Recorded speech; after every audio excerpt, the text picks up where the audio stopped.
me, yes, the one and only Paul Franz, welcoming you to Starfleet Universe on call. And today, you got me and Doug's around here somewhere. I don't know where he is at the moment, but he is around here. I know that for a fact. Don't mind me if you're watching the video. I forgot to do something before I started, which was I forgot to change my status to podcast, so I don't have to worry about things like all kinds of blips and bleeps interfering with actual. Okay, is there live? Okay, I'm all good. Just want to hear, I don't want any blips and bleeps coming from my watch, coming from my phone, coming from my computer, all of those. So, but anyhow, tonight we have a couple topics for tonight. Actually, the first one is, let's put it this way. It's an old topic from many, many years ago. And I do mean many years ago because we actually had the same discussion. I'm definitely somewhere in the past 5 to 10 years. That I know is truly the case. I know it's probably even more 10 years ago, because for those of you who have not been with us when it comes to SCP Online for very long, or even the podcast, I'm not sure I brought it up in the podcast. I think I probably did. And that is die rollers, the bane of the existence of any game, especially those who actually, they show you the values of the die rolls. Because you can have multiple games when it comes to online games, to the real-time games and so forth, that will actually use random number generators and actually do quote-unquote die rolls for the result of, like, when you hit something. Yes, you have like bonuses and so forth that you have more probable to maybe hitting something for, like, a +5 sword, or a gun that was a +20, whatever, to hit at a certain range and so forth. But a lot of times we'll have a random number generator in there, so it's not guaranteed, because it's kind of about trying to add some realism, whatever. But a lot of times those number generators, you don't see the results. A good example that's used for me is Starfleet Warlord. It has its own number generator. It does actually have a number generator. It's a random number generator. It's built into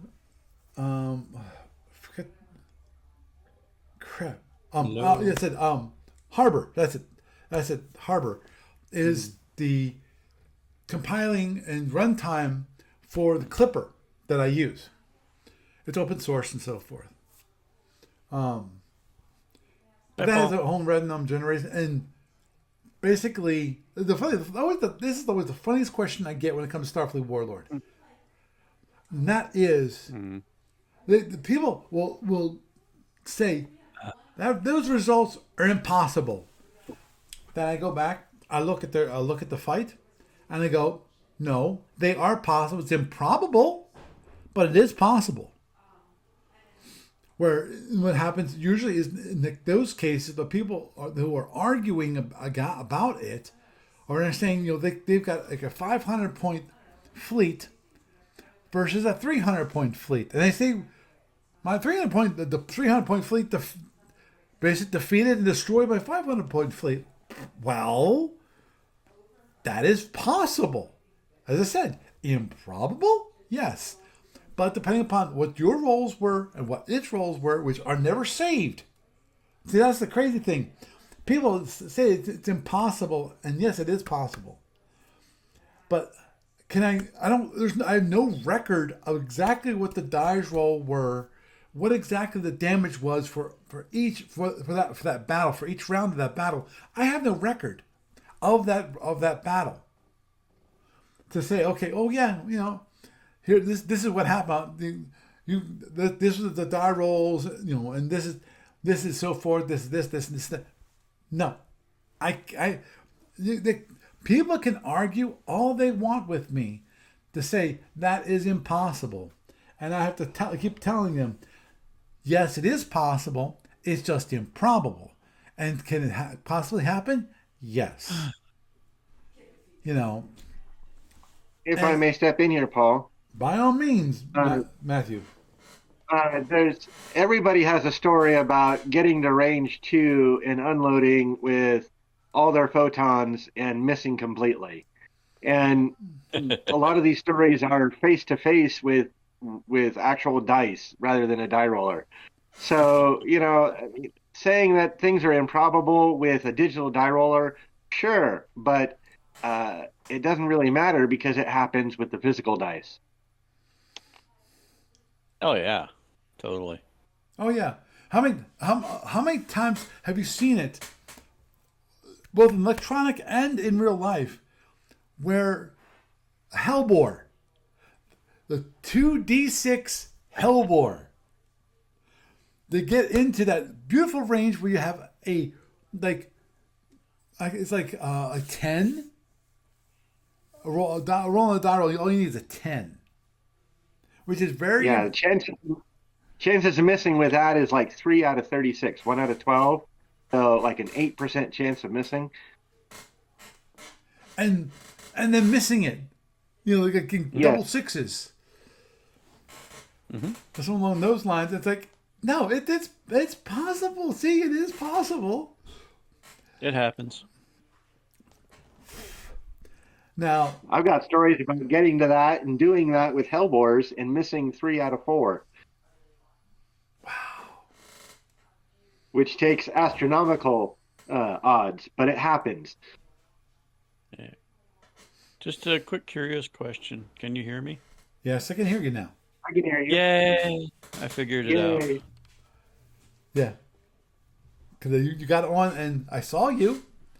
Yeah. And as I kept on saying, I'm not sure you heard it, which is Discord. Because the thing is with Discord, it lights your little thing lights up. It gets it gets a little outline whenever you're Oh, you saw talking. that. You saw that. Yeah.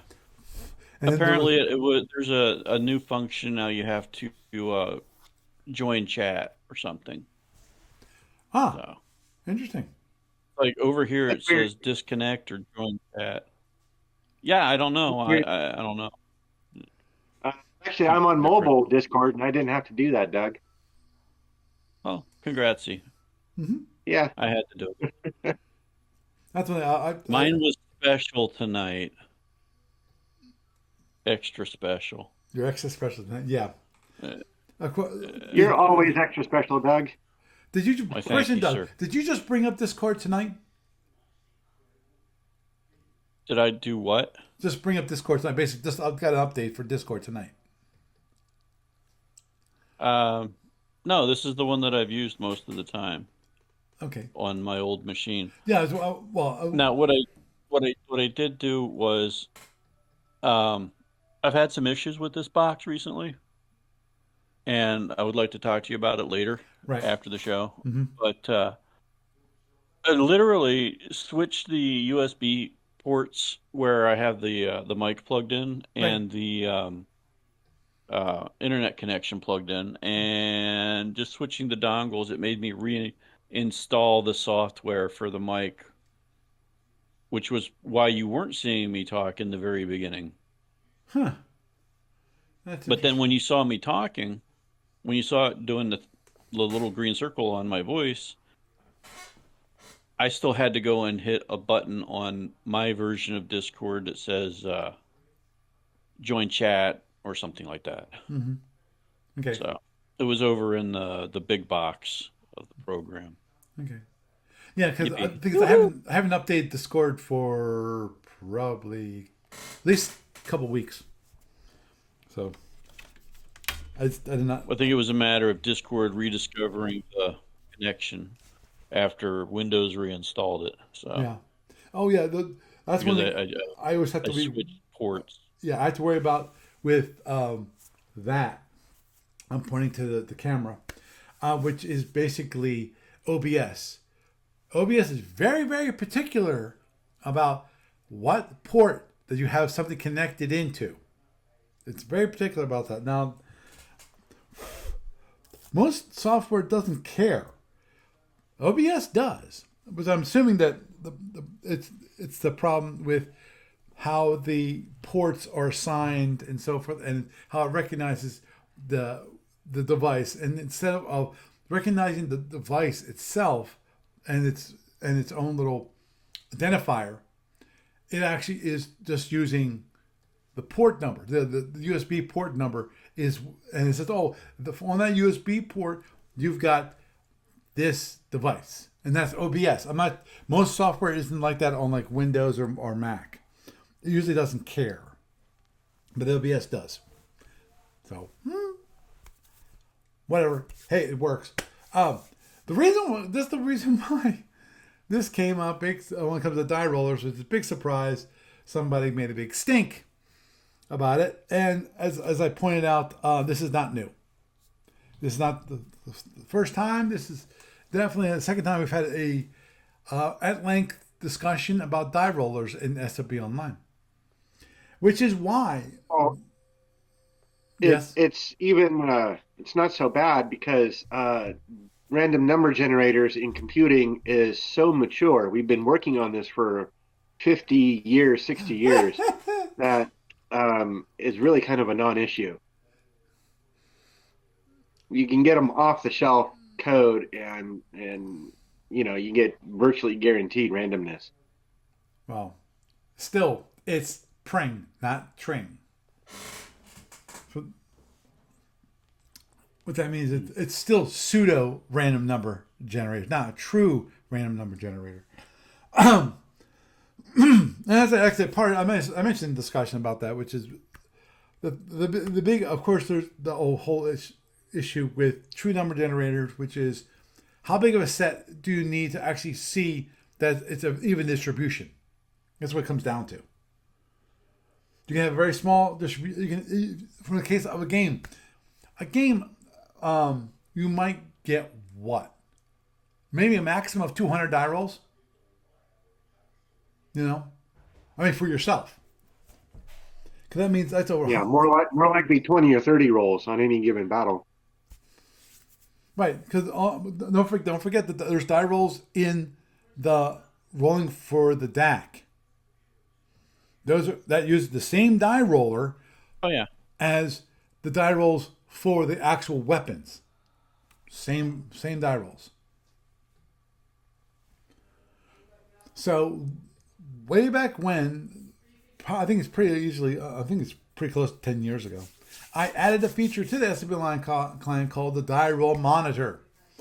So people can then, if they want to, they can watch their die rolls, and then they can scream, that to give them a good, good number of rolls, and okay, this is what, here's the breakdown of those rolls.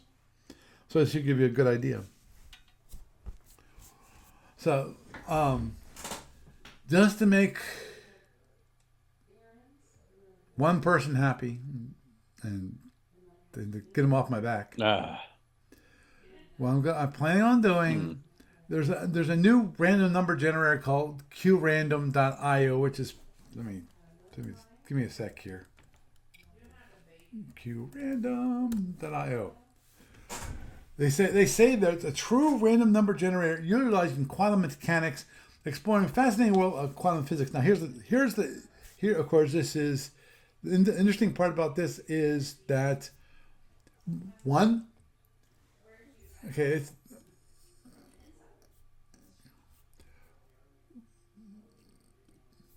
we have to trust that that actually is true. We have no way, else to really verify outside of an outside person coming in physically to their facilities and actually checking their code and checking their actual physical machines. Because since it's quantum mechanics, therefore, there actually has to be some kind of physical presence, physical random number generator for this. Now, the one thing it allows us to do is, it's a new kind of random number generator. What I gotta love, which was frustrating as hell for me, which is the person that's saying, "Oh, you gotta use an AI die roller." What does that mean? What does it mean to use? What is the difference? How would an AI improve the randomness of die rolls? Now, if you, obviously the one problem with I see with the AI die roller because they have to have a certain set of die rolls. You have to train an AI on how to roll a die. Because anyone who knows a little bit about AI, about LLMs. Let's go with LLMs. What they actually output is not intelligence, believe it or not. It's weird. It is guessing what the next phrase is going to be. It's incredible how it does it, because we don't understand how it does it. How it actually creates something that is actually cohesive and understandable. Except for that, that there's it's guessing what the next word would be in a sentence and how that would actually come together. It does not understand the English language, but it gives us a guess on that. So in that case, when it comes to random number generations, it doesn't know how to create a random number. You have to train it with, here's the numbers. Now, and I'm not sure how it would do this, which is select me a number randomly out of that set. How large of a set do you need? And question, how would it select that randomness? What does it do it? Because the thing is, LLMs suck at math. Period. It doesn't understand the simplistic idea of like 2 plus 2 equals 4. If you say, what is 2 plus 2, it will give you 4. But it doesn't understand that 2 things plus 2 things are 4 total objects. Doesn't know. What's worse is that they're terrible at math because they don't understand that 2 plus 2 is 4. Sometimes they'll give you 2 plus 2 is 5. They're a large language model because they're trained for languages. They're not trained for math. Yeah. Oh. And people may say, hey, it's a computer. It's supposed to be good at math. The problem is that the code is not good at math. And that's why it sucks. Exactly. And I laugh because this back in my college days, I think it was college days, which is, that we had a saying, which is, in some instances, 2 plus 2 does equal 5, and relatively large number values of 2. It's a comp sci thing. I get it. Yeah. Oh yeah. So as I mentioned with the QRandom, it's a free API. I tested it, and actually, yes, you can prove 2 plus 2 equals 4. Mathematically, there's a mathematical proof that you actually can prove that 2 plus 2 equals 4. Mm-hmm. QED. Thank you very much. Next. But the API is free at the moment, anyway. And hopefully, I'll add that because it looks like it's relatively simple. You do a simple get for those of you. A get in the case of a browser is like you entering this little URL, string on the address bar and hit enter. That's a get.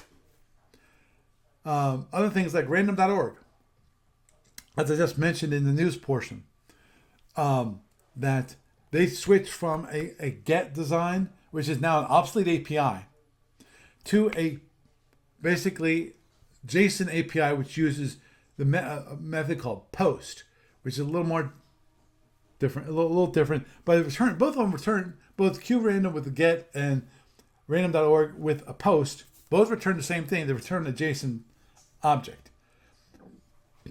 For those of you with comp sci, you know what I'm talking about what JSON is, which is formatting. And for those of you who don't know what JSON is, it's just a protocol for dealing with transmission. It's code, basically. Yeah, it is truly code because JSON is based off of what? JavaScript. JavaScript. So I tested out. I got it to work.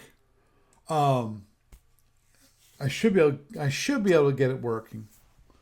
For it, so hopefully there's no issue with that. I plan on adding that to it for nothing else, just to make that person happier. And as I said in the news portion, I updated the random number generator they use internally for the internal roles from the random one, which is not really, it's not for, you can't use that for security purposes because the randomness is not good enough for security purposes. Switch to secure random, which is supposed to be better randomization. Whether it will, we'll have to wait and see. These days and days, I'm not sure because especially depending upon, as was pointed out in the discussion post, which is the big issue with Java and the internal Java and JVM, is the random number generator is basically based off the platform that's running on. If the operating system that's running on, the random number generator that it uses and has available to it is not that good, it's not going to be that good. Hopefully, secure random will be better. Yeah. And random and actually that is Iggy. Hi Iggy. In Twitch was mentioning. Can we bring this up real quick?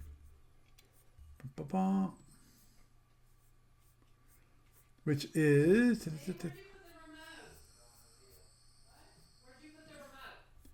me bring it up. Which is. Okay. Which was okay. The person who was screaming about we should use an AI, random number generator. And he said, from the AI, services like random.org provide random numbers generated from atmospheric noise, i.e., a true source of random numbers. While these are not suitable for real-time low latency applications like video games, dice rollers, which we don't need low latency. SAP Online is not low latency. That means being able to generate a lot of random numbers very quickly, they're excellent for secure high entropy, which is you want high entropy, number generation. And the person was complaining about random.org not having good random number generators. It's like, so I don't have to do anything because you already stated from the AI itself. The AI itself said random.org has excellent random numbers. So, yeah. To me, that was funny. That was the thing that just kicked. I couldn't help but laugh when the person said that. So, now one thing, as I mentioned, the one thing that was, as I mentioned in the post, for those of you who haven't been not part of the discussion board, one thing I mentioned in the post, which is that with using the new API for random.org, there's one minor glitch. I don't think people will exceed this unless someone sits there and just keeps on hitting the freaking roll, roll, roll, roll, roll, roll, roll, roll, roll, roll your boat gently down the stream, Maryland, Maryland, Maryland, until you're blown up by somebody. Um, and that is it. Only is a developer account because you have to actually have to register an account with random.org to use the new API. That only allows you 30,000 die rolls, 30,000 random numbers per month. Unless someone really decides to abuse the die roller within SFB Online, I don't see that people ever exceeding of our whole community in 1 month 30,000 die rolls. I don't see it. That also assumes that everybody switches to random.org from the internal die roll. Because by default, it uses the internal die roller. And unless you're not happy with the internal die roller, you probably won't touch that. You will not use the external die roller. Oh, and just a little step behind the curtain for those of you who are interested in the die roller. The one thing I do with the external die rollers, I collect 100 die rolls at a time. So what happens is the online client it calls the API for random.org, says, give me 100 die rolls. It then stores that and saves that. Save it locally. Now, it is not saved as part of the game, and I will not do that. Because Lord knows, I'm sure if I do that, I'm going to have complaints from users. And also, there is that one, in my mind, major issue, which is if someone really wanted to, and honestly, I don't think there's anyone in the SFB Online community that are this just insane. Let's put it that way. And that is somebody can go and actually modify the saved file of the same game file and actually modify the die rolls. If I did that,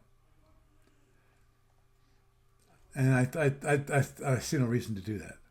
So I'd rather have it just it's in memory, and after the client goes, whoop, it then wipes it all away and it gets a whole new set of die rolls. Now, obviously, there is a minor issue. I see it. You can in theory can see it maybe for the internal die roller, where the beginning die rolls of when you bring up the client could in theory have pretty low entropy overall, and you have to get down the line to actually increase the entropy. Obviously, if you are concerned about that, use random.org, because random.org, that should not be an issue overall.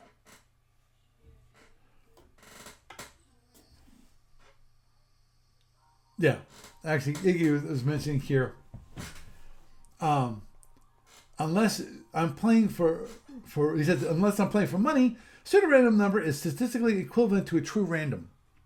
Even if you're playing for money, that also will probably be the case because of, I'm just thinking about esports and those games, which they do have random numbers generating in them, and people do play for money. So, and he also says he's used random.org for Vassal, and it's hard to exceed the limit. Yeah, agreed. Now, because let me. Do I still have it? No. Okay. I'll probably. Let me bring it up. Do I have it? Let's do a quick login. Autofill. Login. Not now. Now. Where is it? Learn more. Pricing, there it is. Learn more pricing. Yeah, I'm a human. Leave me alone. Now, that's developer, $0 per month, approximately 30,000 requests per month, including 1,000 requests per day. Now, for commercial, non-gaming, which will cost me $12 a month, I get 60,000 requests,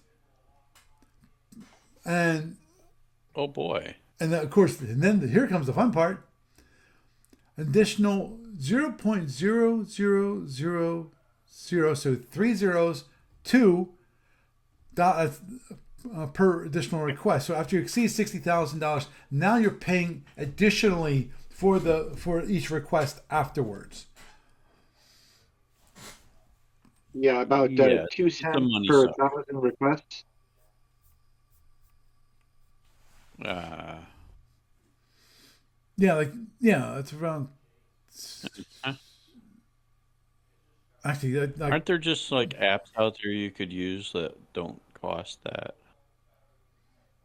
or anything nearly remotely that? well, the problem is not apps. Is not the thing.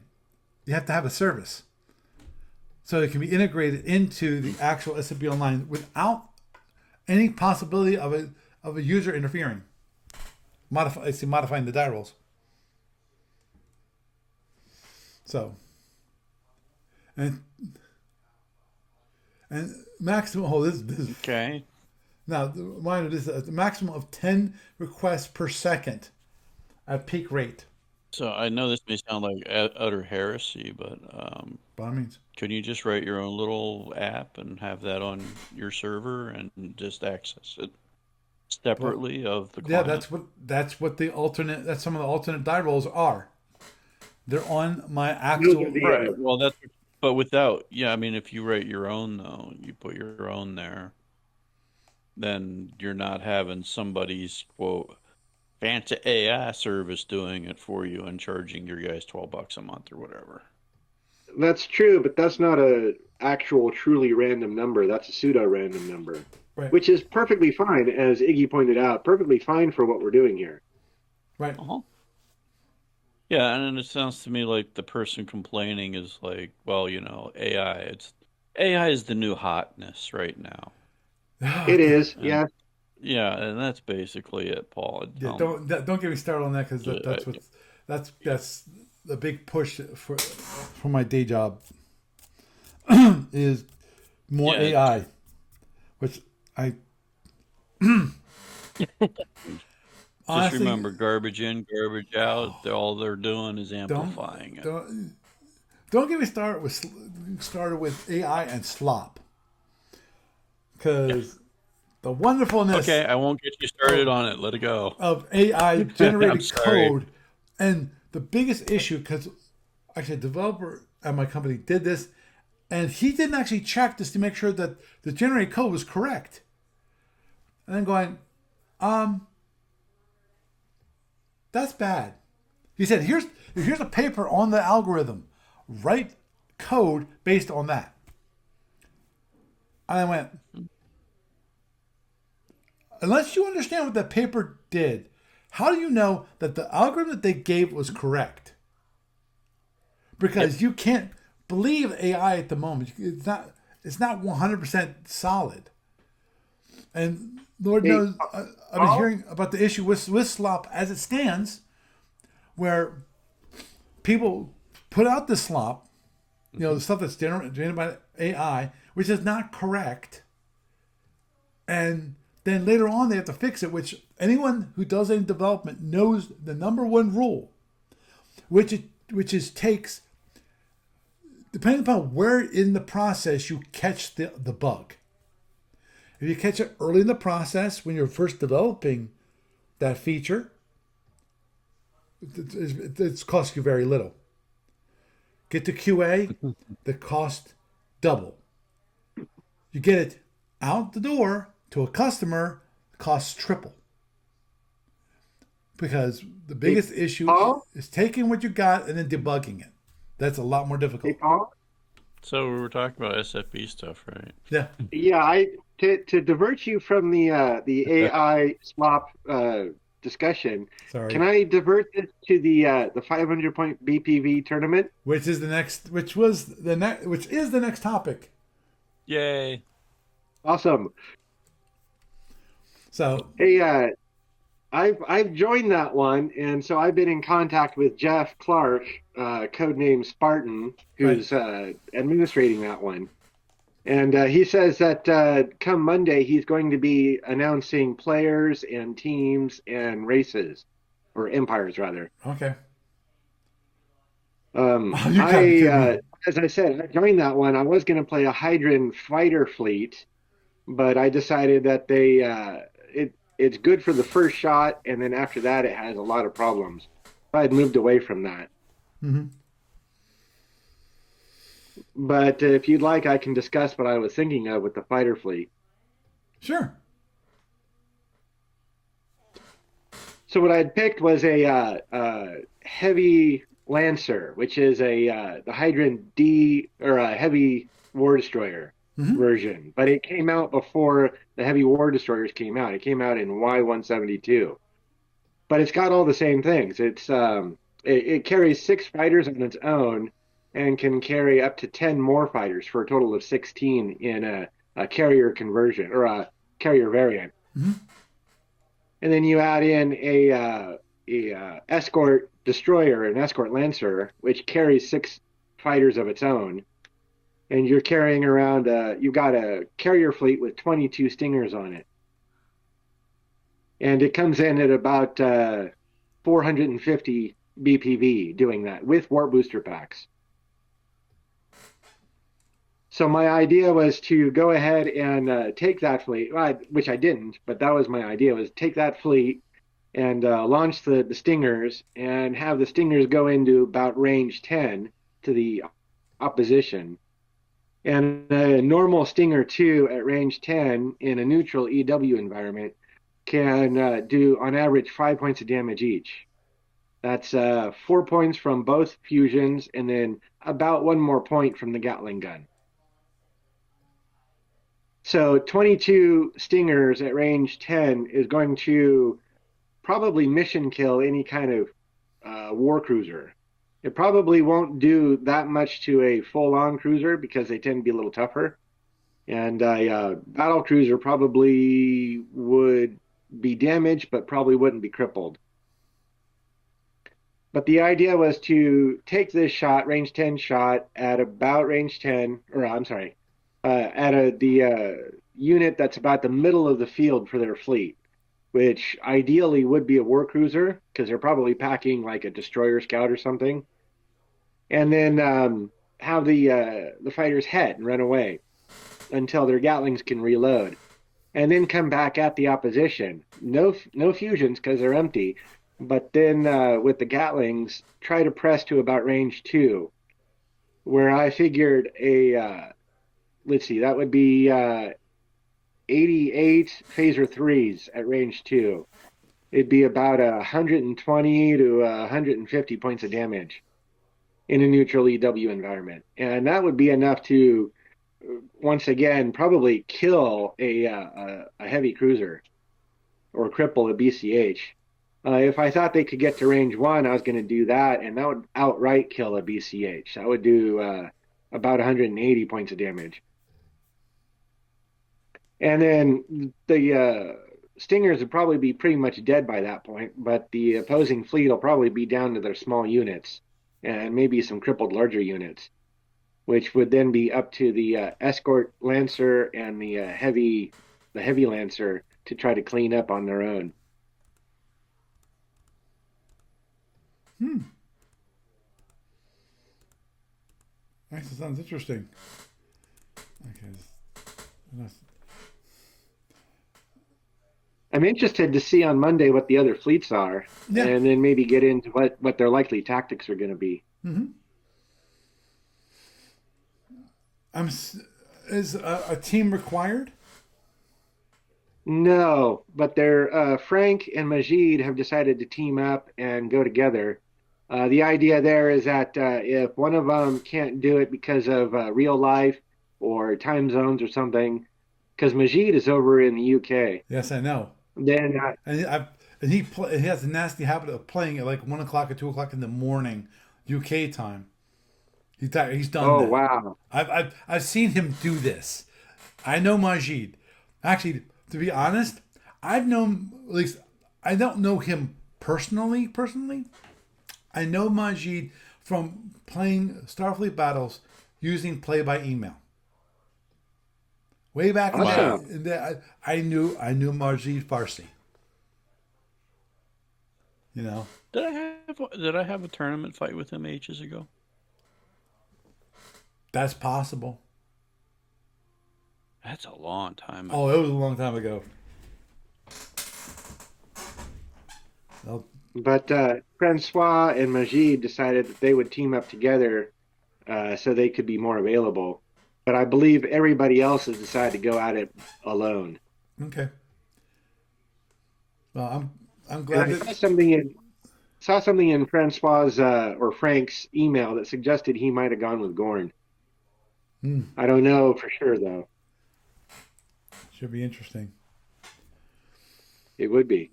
Yeah, I was looking over the rules because I I okay. I don't when I'm off of work. I don't have the same stance when it comes to email because and on work I am vicious about deleting emails. I'm vicious. If I'm not in there, I just delete it. Delete. And and just make sure it's not related to me. If it's not related to me, I can just delete it. Well, I don't do the same thing with my personal accounts, and then I get swamped with the email exchanges which are not involving me, and they just add up, and I never read them. So, but anyway, that's why currently I've got like this whole thread about the tournament, which is like 20 emails deep, which I haven't read a single one of them because I got the one, and then all of a sudden got all this conversation between everybody else, and I never read them because there's too much conversation. Yep. Wow. But for this one, actually, Jeff is still taking signups. Yeah. He's loosened up the rules quite a bit from the first round. In the first round, you were required to take a size class 4 ship, Right. and he's lifted that now. So you could take all cruisers or something if you wanted to. He's kept in the restriction of no dreadnoughts, but so that means the biggest you can do is a BCH. But he's allowed PFs, but you can't take a PF Scout and a PFT with sensor channels.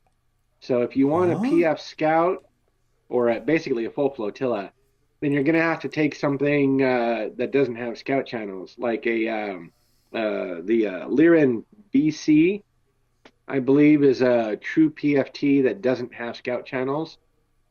And I did not see the Lyran, like what is it, a DD, a light PFT carries half a flotilla. I didn't see an SSD for those, so I don't know if that's available. Oh, whoa, whoa. Okay, hold on. Okay, okay. You might have that incorrect. Because I'm reading the rule, and it says one PF tender is permitted for the Lyrans only, who may take up to one PF flotilla, leader, scout, and 4 combat variants, or up to 6 casual PFs. Noted a PF tender with special sensors plus a scout PF is not permitted. Now, given that he's saying that, to me, what that means is that you can take a PF tender with special sensors, but you'd have to have 6 casual PFs, i.e., no leader, no scout. That's the way I read it too. Okay, so you just can't have a normal PF flotilla that has the leader and the scout and have the PF tender with special sensors. So Yes. And by my calculation, there's only one Lyran unit that is a true PFT and also does not have special sensors. And it's the BC or the BCH. Mm-hmm. Well, but from the sounds of it, you can actually take a PF tender with special sensors. It's just that the PF flotilla is going to be a casual flotilla. Right. No leader, Right. no scout. Now, ordinarily, that wouldn't be much of a problem. You could gripe about the EW environment, but the PFT, I believe, can lend to the flotilla just fine. But the thing that I would gripe about if I were the Lyrans is that means that there's no wild scouts, no wild scout PFT or scout PFs, Hmm. Right. which is something to gripe about because a wild PF scout and wild SWACs are the only two units that can go wild, and all seeking weapons that are targeted on them. Well, there's a little bit of a difference. Wild Right. SWACs, every seeking weapon within a certain radius is targeted on the SWAC. Right. With wild scout PFs, any seeking weapon targeted on their flotilla and or on their PFT are now seeking the scout. So if you can't do a scout PFT, or I'm sorry, if you can't do a full flotilla of PFs, that means no scout PF. That means no wild scouts. Right. Which So can be important when you're dealing with Speed 32 drones or Sabo Plasma. true. True. Because a wild scout can still go maximum speed. It doesn't cost any power to do, and there's no requirement that you go slow and look like a hole in space. So you could actually rev up to maximum speed, speed 31 or whatever, and run away from all these super fast seeking weapons while saying, everybody come after me, everybody come after me. Yep. Okay. Just a reminder of this tournament is a little different from the previous 500 BPV tournament. Um, as mentioned in the document here, it says concept is matches will be conducted in two phases. First one will be a flexible round robin like phase, in which players are randomly matched to each other, complete their battle, and then they are matched with another player in the next round. Each player should have at least two opportunities to fight a match, and completing both matches, completing at least 4 turns in each, and thus qualifies for the final playoff round, in which the top two players by score will be matched. And see section when it comes to victory. So that's an important distinction when it comes to force selection. When it comes to the amount of BPV, it's still 500 BPV has not been increased. Now, except for the select the community option as a normal 20% rate, so its adjusted total must not exceed 600 BPV. So without commander's options, it has to be 500, and then after commander's options, it can be over 500 all the way up to 600 BPV. Now, obviously, The important part, yes, the important thing to note is that warp booster packs and drone speed upgrades come out of the 500 points. They don't come out of the commander's options. huh? Did not know that. Because both of those warp booster packs, the first warp booster pack for a shuttle or for a fighter, and also any drone speed upgrades are part of your force selection, force BPV, Right. Oh yeah. and they're not part of your commander's options. If you're for drones, your commander's options cover things like slug drones and spearfish drones. It's your warhead and your frame and everything, but it's Okay. not your engines, not the speed upgrades. Okay.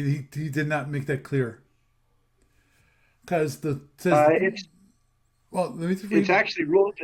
It's rules as written. I just don't have the rule references in front of me. Oh, For okay. both of those, it's rules as written. Okay.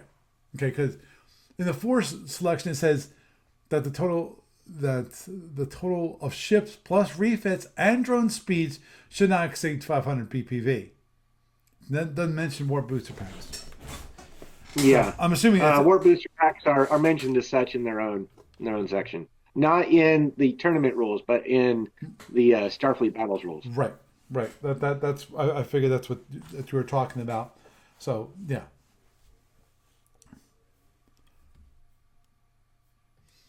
You can have okay. So the limited availability is like such as smaller status field generators, status field ships. Oh wow, or ships with shock is permitted. So you can have one limited crazy ship. Okay, tugs, battle tugs only. Drone ships, foul ships, ships. And okay, that is regular. Yeah. I think it would have been fascinating to see a Klingon force built around a stasis field generator. Agreed. I think that would be fascinating to do. Oh, I agree. That'd be fascinating too. Would it be Practical. smart? Yeah. Because the biggest problem, in my mind, the biggest problem with the CFG ships is that they are expensive as all get out for what you give up. Yeah. Because what's like the smallest one? I think it's like a D7 A. Well, I know there's a D6A. There may be there's a D5A, a war cruiser. There may be a war destroyer variant. With a status And field guess what generator? ship would be? Guess I what would ship have to gets look. targeted? Guess what ship gets targeted for destruction at long range? Oh, I'm sure Right. that's gonna be the big fat target on its back. I agree there.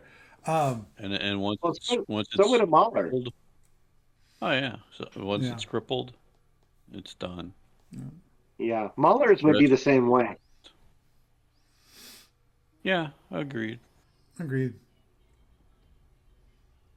Now, You got the single overpowered thing. It's gonna die. It'll be Yeah, there. you probably want that on a larger unit anyway, like maybe a C7 or something. right. Yeah, go for a C7A. Oh, definitely C7A. Oh man. Who was But it? I think you're it was right Peter that who was complaining that about the D5A C7A and is how it's called. nuts when it comes to EDR.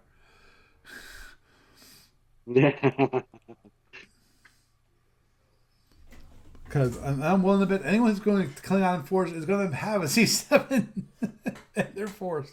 Probably. I'm Probably. okay. Yeah, just go for a battle cruiser. Yeah, I'm hoping. I'm hoping. Honestly, I'm hoping that we have a better variety of empires this time. It wasn't too bad. We had like Klingon, Fed, Gorn, Romulan, Saltorian. You had like 2 Feds and 2 Klingons or something. Mm-hmm. And of course, here's my ultimate question. Here's one of those questions that I'm really fascinated about, which is, given the experience that people had with the previous tournament, and given that we're keeping EW as part of tournament of the fleet play, how many will try to play without a scout? Will there be anybody who actually goes scoutless? Well, I can go on the record and say that I did not purchase a scout for my fleet. Have you purchased your fleet yet? I have. And I submitted it yesterday. right, that's the important thing is that they submit it. Yeah. And actually, that fighter fleet, that Hydrogen fighter fleet, would not have needed a scout. The core of it was all those fighters, and you can't use a scout to lend to fighters. You can't even lend to a squadron as a whole unless you are the home carrier for that squadron. Right. So a scout would have been useless in that fighter fleet, except as self-protection, perhaps. Mm-hmm. Jeez. Obviously, the one thing that interests me is, of course, this little baby. That actually, that to me, actually, that was shocking, to be honest. Which is that from the survey, Andromedas are the one thing people felt like should be added to the tournament. Well, to be honest, I tried to get everything added. I wanted to see Frax in there. I wanted to see Paravians and Carnivons and Andromedans and Gendarians. I wanted to see everything in there.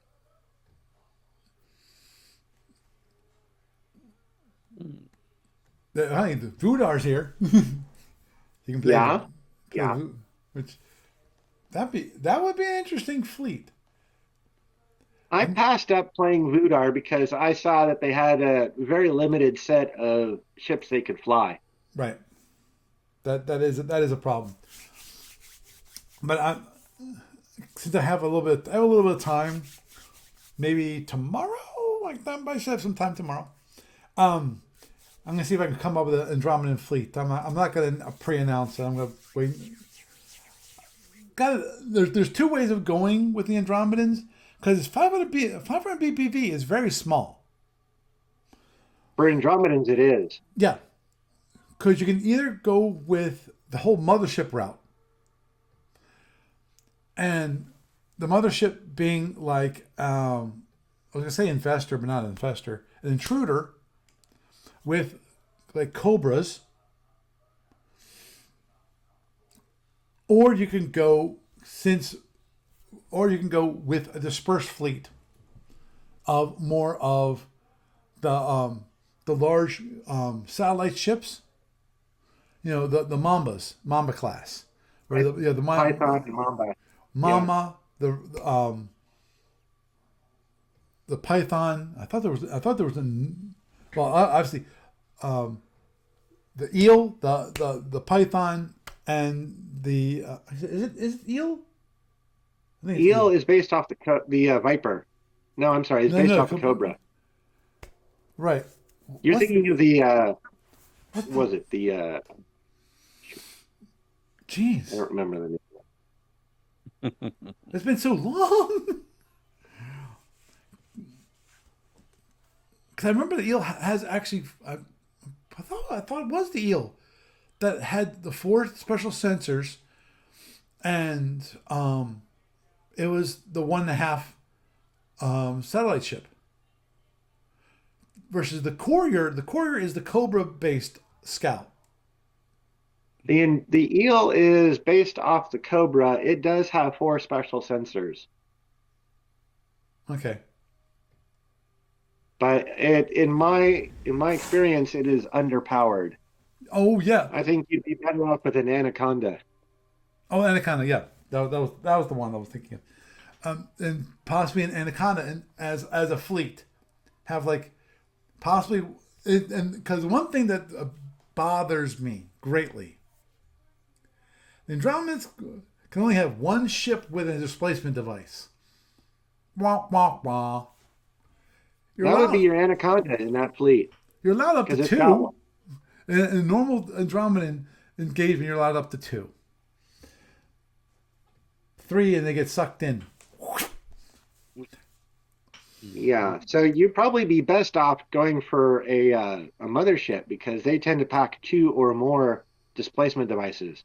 Right. Exactly. Problem is that an intruder class mothership is going to be just over half of your BPV. Oh, I know. It's like 250 BPV right there. Like 280. Oh, 280. Dang. 265 for a regular intruder. So you'd probably have to go for a conquistador and an intruder, and you'll have like 50 points left over. So you could probably get like a Viper or maybe a Courier. Wow. Yeah. So obviously, I got something to think about when it comes to my personally, I think you should go for the you should go the mothership route because of the extra displacement devices. And I think that's really what makes the Andromedans dangerous. Yeah, here's always the biggest issue with the mothership route, and I know this from personal experience. Assuming that, okay, if you start the engagement flying fast, and I do mean this, instead of, I've according to the tactics manual, I've read this and I tried the tactic and I went, it doesn't work. The pop 'em strategy or tactic, which is the mothership has all their little babies inside it. You fly towards the other fleet and you go pop, and your satellite ships all of a sudden appear out of nowhere. Problem. That is hell of expensive energy wise. It is just so freaking expensive to do. I've done it and it's expensive. Their mothership slows down so much. It no longer has that speed possibility. You're going like speed 15 while your satellite ships are going speed 10. So that's not exactly, in my mind, the best thing in the world, especially when No, you have fast drones and plasma flying at you. Now, That's a good point. That's going to be your downfall, I think. If you go the mothership route, you're not going to have enough phasers to take care of all the drones. understood. That's why you have that's always T-bombs. the fun part, which is T-bombs, PA mines, Running away. and speed. Running away. Yeah, I'm used to it. Believe it or not, I'm Yeah. actually used to it.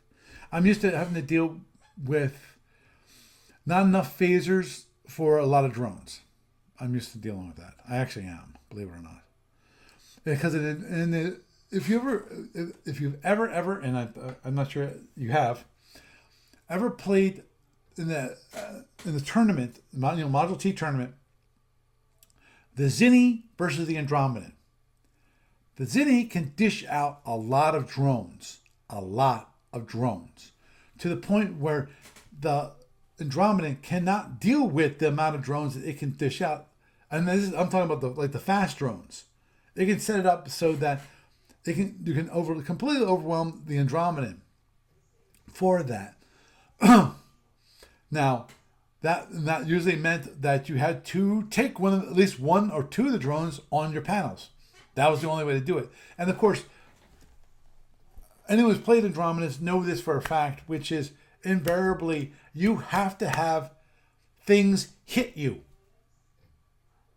You have to take damage. Because if you don't take damage, you don't take energy. If you don't take energy, you go, boo, and slowly do nothing. That's true. The tournament crate these days is very much power starved. Yes, it is.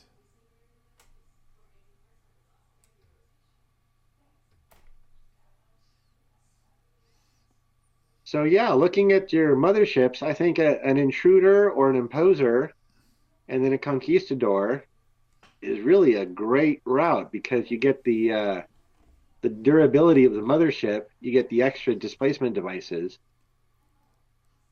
and you have to come up with some kind of small scout you can carry along though. Mm-hmm. But yeah, I think you can probably go toe to toe. I mean, like range 3, and still come away with the other guy worse for wear. Oh yeah, and the beauty about the Andromedans, and it depends upon how they have their fleet set up. If they can, the tough part is going to be the freaking seeking weapons. That's always the toughest part for the Andromedans, and see, that's why people are complaining about, I don't want Andromedans in this tournament. And I'm going, why are you worried? But you can eat them Yeah, if you have enough drones. because when it comes to the Andromedans in Amen. when it comes to drones in fleet combat, it's got a tougher time than it does in single ship combat. So, the people who complain about it, it's like, yeah, you don't know anything. Oh, there's people that will complain about it that will complain about anything. So I know a lot of people complain about it because they don't like the Andromedans because they're different weapon system. Well, not well, different they're weapon not. system, different ways of tactics that are used against it, and it's like, just bite me. Yeah. Well, it's basically it's real alien tech to the game Right, compared to the rest of this. The right. rest, literally all the other races in the game. Hmm. So it's always been that way. It's going to be that way. That's basically it. I mean, it's an odd duck, to put it mildly, Yeah, quack quack. and it's an odd duck that most people aren't used to having to deal with. Wait a minute, wait, what the heck? Are you kidding What? me? What? The Federation may take up to 4 casual PFs. However, no Federation force can combine PFs in phase of G's, units, fighters, carriers, escorts. If there are any additional non-size class 2, no, regular for your race, this, that has a year in service is less than Y185 in the General War. For example, HTW, this may be selected. Well, that's because he's allowing casual PFs. You could take PFs on mech links. Yeah, but that's saying that. He's limiting them to 4. But implicitly, he's basically allow the Federation to take the PFs. Yes, Well, but he's yeah. saying you take the PFs, but you can't have any fighters that have Gatlings. Right. Can't take anything with Gatlings. So that should be that makes it interesting because I know Eddie Crestfield, he was pushing for that, and then I'm going, "Ugh, I don't like those stupid things. I really Well, don't." I was pushing for increasing the fighter limit on Hydrants. Mm-hmm. I was pushing for 24 fighters. And then I turn around and I turn out not to take that fleet, but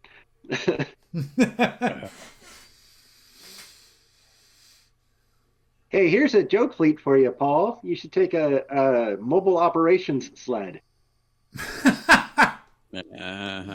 Size Oh, class 4 is based on a Viper, I and it forgot about carries the. MWPs. Oh crap! And I it's Monitors. forgot got a about sister those channel. things. Oh, jeez, the MWPs. Oh, Monitors. oh. Take monitors. I have to reread about the MWPs because it's been a Yeah, because while. you can take those. I know I can You could take actually them. legit take those. That'd be a crazy idea. A drone with the MWPs. Yeah, that give you the phasers to take care of drones and stuff. Yeah, yeah. They pop like popcorn, though. Oh, You can only take 20% damage. that is a problem. Hey, the one thing I can do, I could I could take an energy module. Yeah, there you go. Yeah, And but that comes out of your I force know, BPV. It's not the I know, commander's option. So I know, and obviously that's something you have to do. You only can do with a mothership. And then yeah. remember, the Conquistador is a mothership. Uh-huh. A Conquistador can carry a Cobra-sized satellite ship. Well, you can take other small support units like a displacement beacon.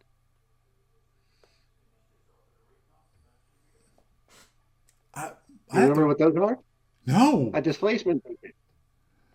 It's a small support unit, so it's smaller than a Viper, right. and it's kind of like a mine. You'd place it, and then if you displace something to it, then you get a bonus on the displacement roll.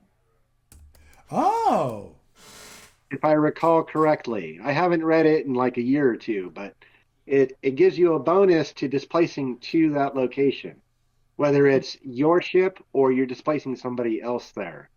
Interesting. Definitely interesting. When did they add that?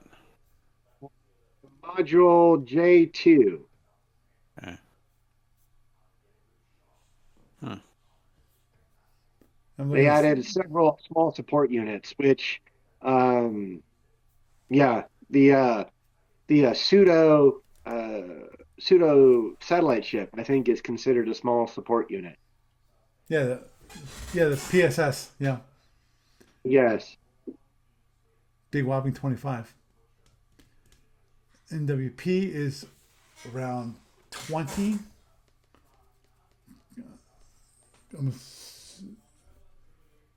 I have to look at that. I have to look at that just for giggles. Oh, There you go. the Courier actually is a Viper based satellite ship. Okay. Yeah, and it's going to be very power starved. Yeah, I You're know. not really going to be doing much for EW there. It's good for drones, though.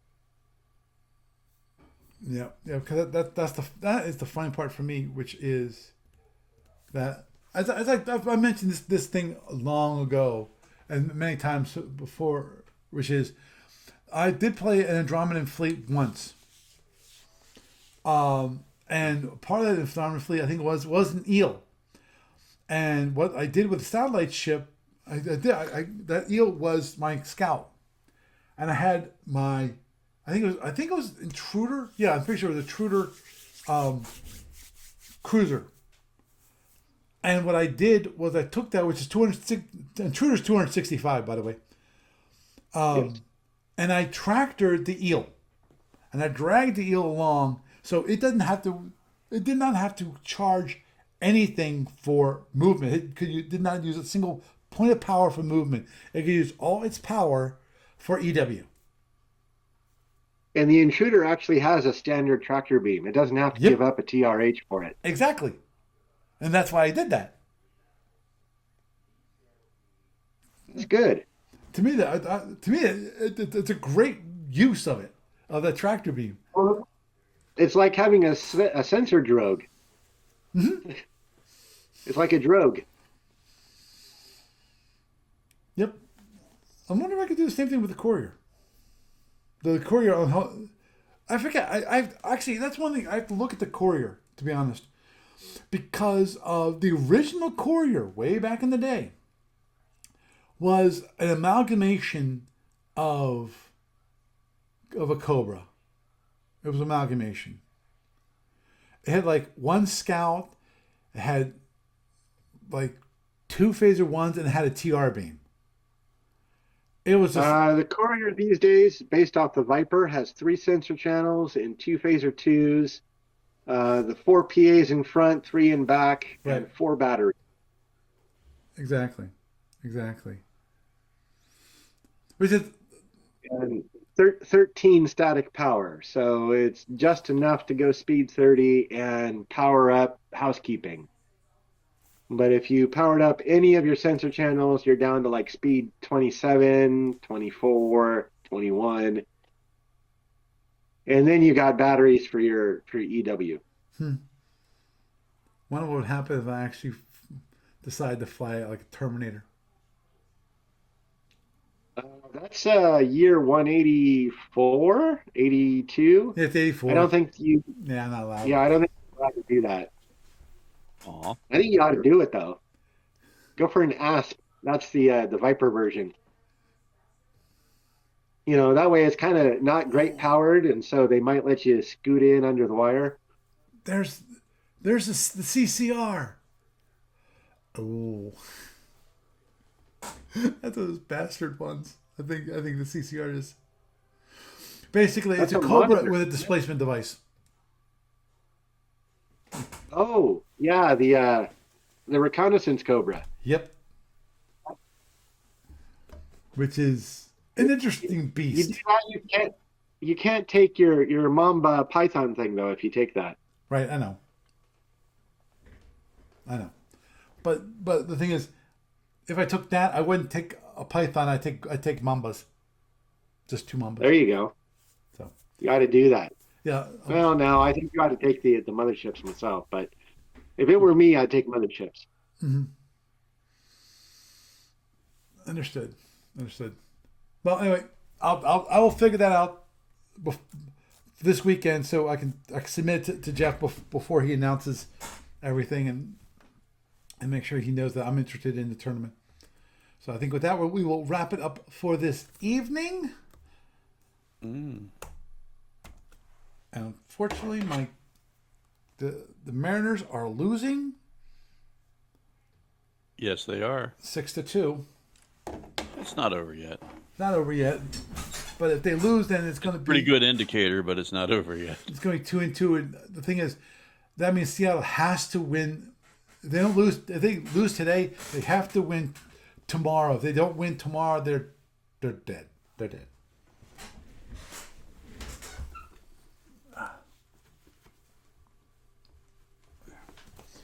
I apologize for that. I had this really bad itch in my foot. But anyway, Oh, cookie. so we'll wrap it up there because also I need sleep. Oh, what a shocker! Before you go to sleep, Yes. give some thought to what you're going to run at Gamers of Winter. I Oh, yeah. updated the thing and added the event today. Cool. I will probably. Is that in February? That's in Yes, February. it is. February 14th. President's Day and weekend. February 14th, 15th, and 14th. 16th. Mm-hmm. All right. And I very nearly went to Gamers of Summer because that was over my birthday weekend, and the wife might have let me go. So I'm gonna see what I can do about February. Okay. yeah, Yay. dude, I would love to have you. I would love to have you. And as I mentioned before, and I'll mention it now, which is I plan on doing a repeat of what I did last Gamers of Summer, which I did 2 days of streaming live from Gamers of Summer. Mhm. I did 2 different demos. Obviously, if I have someone to play and actually play a regular game, I'll be happy to stream that. So, and if you were up for playing like either maybe a Federation Commander game or a SFB game, that'd be great, and we could stream it live and let people laugh at us at how badly we're doing. That's right. Point and laugh. So, Aw. All gentlemen, right, Paul, Doug, it's been great. yep, I'm gonna let you guys go. Thank you. Have a good one. yeah, Thank you. Okay. Thank you, Paul. thank you. Okay, you have a good night. Doug, always a pleasure to have you around. Yep. Thanks for having me on. I'm glad you were able to work out your technical difficulties. Yeah, give me about 5 minutes when we're done. Understood. Understood. Okay. Well, you have a good night. Okay. So, we're all good with all good in the world.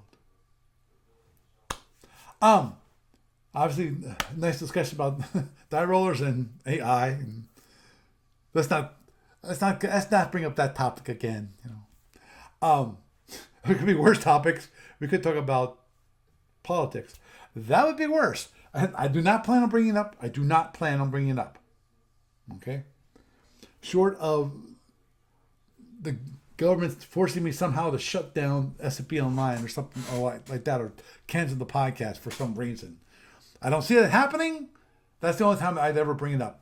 Just to let you know. Now, of course, then we had a nice discussion about the 500 BPV tournament. It should be interesting to see how it goes this time. I'm going to participate in that. I plan on taking the Andromedans. I will see what I can make up with kind of wonderful fleet. Obviously, my biggest concern is going to be everything is fast. And when everything gets fast, the Andromedans have problems. And that's the reason why it's like, why are you afraid of the Andromedans? We get fast drone and fast plasma. So we'll have to wait and see.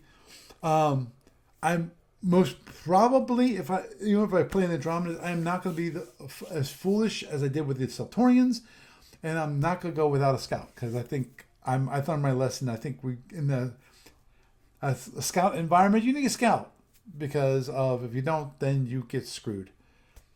So with that, I am Paul Franz. At a bid you a good night.